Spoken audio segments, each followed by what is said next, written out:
How's it going, guys? Welcome back to another video. Today I'm going to give you a tutorial on how to get a high score on Drift Park Route D. Now, Drift Park Route D is one of the hardest tracks out of the Drift Park layouts. It's a track that I've struggled to get scores in the past.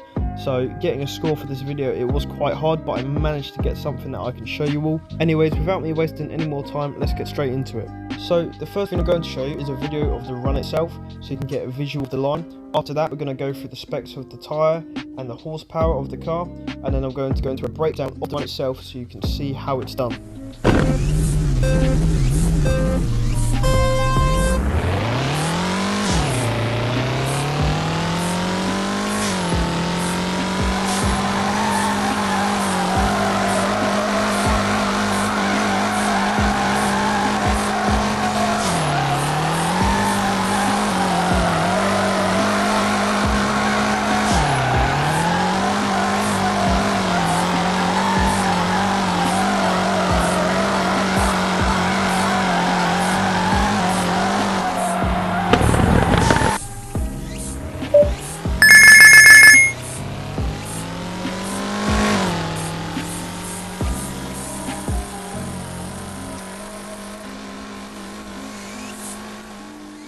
Now, as you can see, I got a 145.2.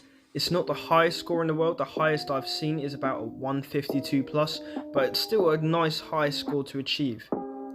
Now going into the specs of the car, for the tyres, you want to have the Pagea 08RS tyres. These tyres have 175 grip, which will give you the most speed for the highest score. Then for your engine, you want the most horsepower possible, which is 717 horsepower. Again, it gives you the most power for the most speed. Now going into the score breakdown, this is what you want to do. You want to start and go right all the way as close to the fence as possible. This will give you a good run up going into the first initiation zone, and it will give you the most speed possible taking that wide line. So as you can see, just after I initiated, I achieved a speed of 20. That's what you want to be aiming for, and then once you initiate, you want to get 11 out of 12 on the wall. Now moving on to the first drift sector, you want to keep the car as smooth as possible whilst going as fast as you can. That's all that matters through these zones, also whilst making sure you're hitting all the clipping points. Then next up is the transition zone. This is the only transition zone on the course. These transition zones are just based on speed, so you want to set the car up at the right angle to where you can go as fast as possible to get the highest points before going into the last drift zone. Then you're into the last drift zone, and this one's really important because you have to keep a really smooth angle whilst making sure that you're not going to hit the wall, because when you hit the wall it really does affect your score and you can possibly fail your run. So it is paramount important that you keep a really nice angle whilst tapping on the brake to make sure that you don't hit the wall. And then finally, when you get to the finish line, don't change your angle at all. You want to be 90 degrees at the finish line because you're maintaining that angle all the way around the wall in that last final drift sector. So as you can see, I got a 145.2. It's not the best score in the world, but it is a good example to show you how to get a good score, as these tracks can be tricky. A lot of people do it wrong and get low scores in the 130s and the 120s.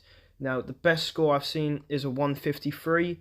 And obviously I am about 8 points off, but yeah, there's a lot to take from this track, a lot to improve on. It's just not my best track. Anyways, that is the end of this video. I hope you have found it helpful. If you did, be sure to like, subscribe, help the channel out. I do appreciate it, and thank you for 10k subscribers. I do appreciate that as well. Anyways, I'll see you in the future. Ta-da.